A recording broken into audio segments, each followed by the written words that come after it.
Make sure I've got everything pulled up properly. So here we have Gordon Johnson and Ross Gerber on CNBC talking about the long-term projections of Tesla. And the title of this video is Teslas are unreliable, unsafe, don't have the mileage, and consumers are moving away. Interesting. Let's take a listen. Let me know if the audio is fine. Actually, hold on. I might need to make one setting tweak before the audio comes in fine.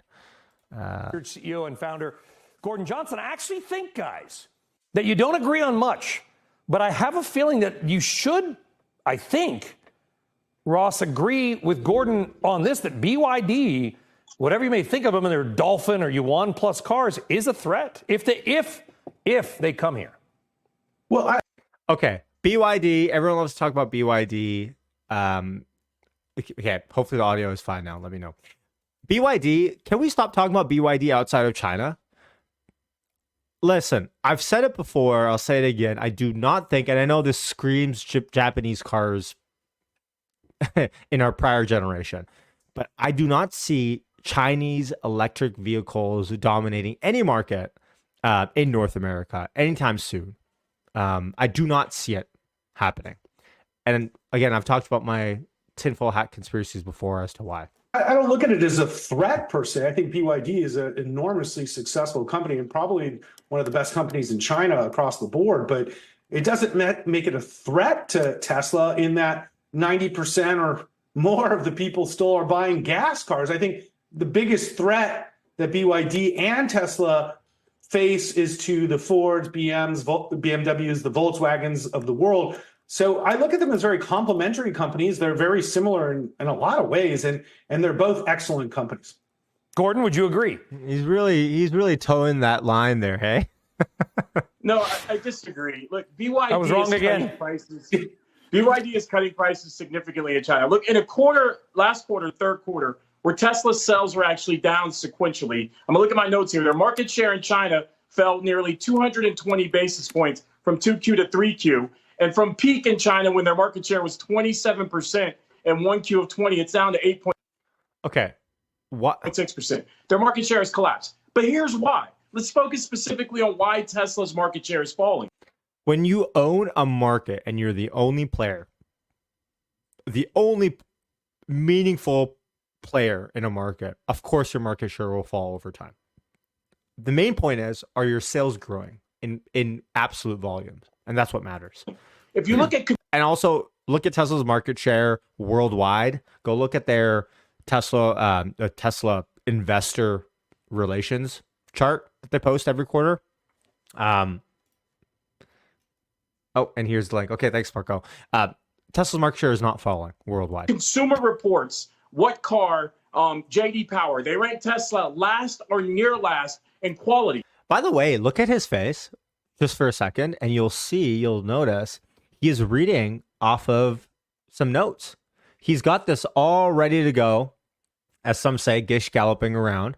He's got his notes. He's looking at his side computer right now as he's going through his laundry list of items to hit and make sure that he gets on in the first couple of minutes of his segment.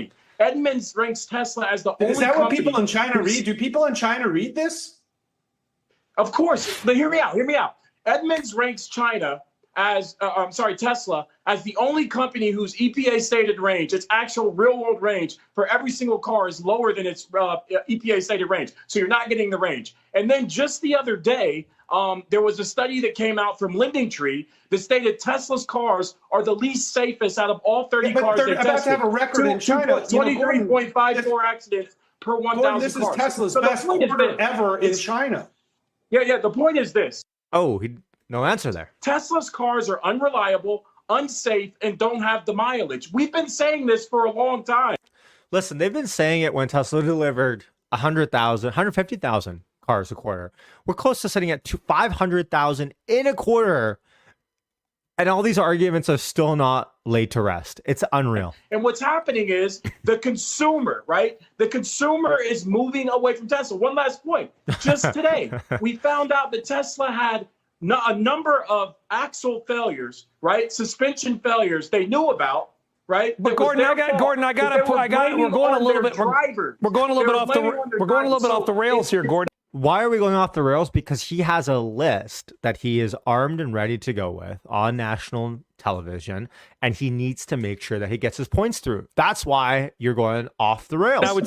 I just want to say that's what you said is true, but GM just stopped selling its Blazer EV. Toyota had a massive. Don't talk crap about GM with Gordon, okay?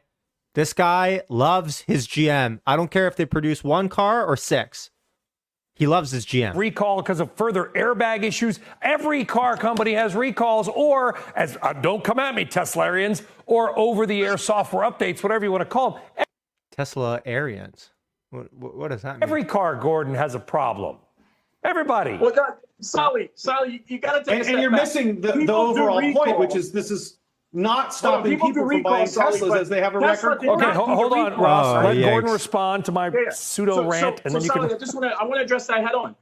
Other companies do recalls. Tesla did not do a recall. There was a whistleblower who was an employee at Tesla who basically turned over a bunch of information to Handelsblatt, who now Reuters now has that data, that basically stated that Tesla knew its cars had faulty suspensions and they didn't do a recall.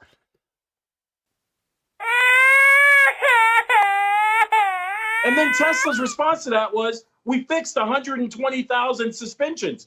The reason why that's eye-opening is because there's other cars out there, millions potentially of cars in the United States where they haven't fixed the suspension or done a recall. Okay. That is a huge problem. That's putting all of us at risk. This is like my, and if they're watching, I love all my, it's like my Christmas, it's family dinner at Christmas, okay? We started on one thing and then we sort of went over here.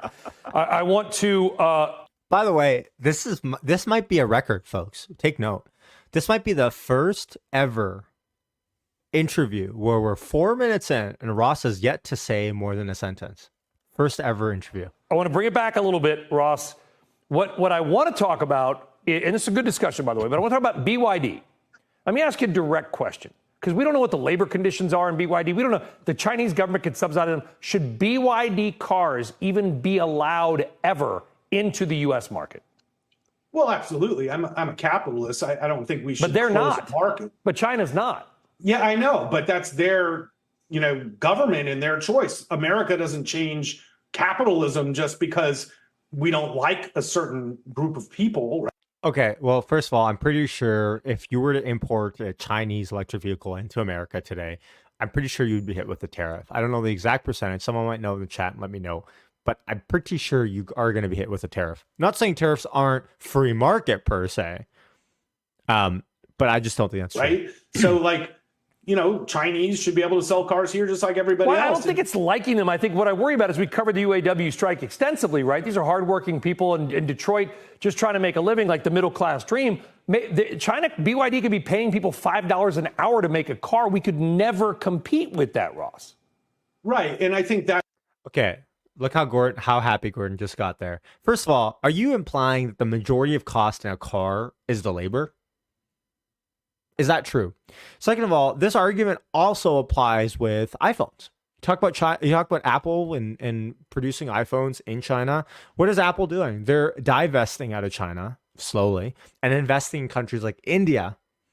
Not saying it's a great move in the short term, but the idea is long term, you don't have that tie with the CCP. That's the government's job to set tariffs and policies for trade. It's not really like we should just decide not, consumers also actually make this decision of whether they want to buy a Chinese car. And I think that's the biggest factor that BYD faces, that American consumers don't want a Chinese car. So if you see like what Geely did by buying Volvo and using the Volvo brand, even though it's a Chinese company, that's, I think, a much smarter strategy to breaking into Europe and the United States market. Ross just made a great point. He just made a great point. I have to give him his flowers on that. Listen, what Geely did with Volvo is the exact model that we're going to see Chinese EV car manufacturers do when it comes to trying to proliferate their EVs worldwide. They know that the Chinese brand worldwide is going to have a hard time, especially North America. I guess I should speak from a North American perspective. Have a hard time gaining any traction. But if you can almost sort of Trojan horse it by wrapping it up in some lovely brand that you bought and trust me, there's a lot of money to do that, then maybe. But remember, the Inflation Reduction Act is really a security act, if you think about it. The reason why the Inflation Reduction Act, the Inflation Reduction Act even exists, just again, I have to repeat this often, is that the idea is in the next 5 or 10 or 15 years, when EVs are a big portion of the world's, let's say, economy for manufacturing in China or in North America or wherever, as we transition to BEVs, why would you want China to have the control over what we saw in the last 3 years with lockdowns, shutdowns, whatever political game they want to play, contributed directly to inflation abroad. And that contributes obviously to our checkbooks with interest rates. So the Inflation Reduction Act is an effort to bring that production on shore domestically, so then you don't have that power in those bad actors' hands. That's the whole idea. So I think the biggest risk BYD has is the fact that Americans just won't buy Chinese cars, but keeping them out of the market isn't really, capitalism.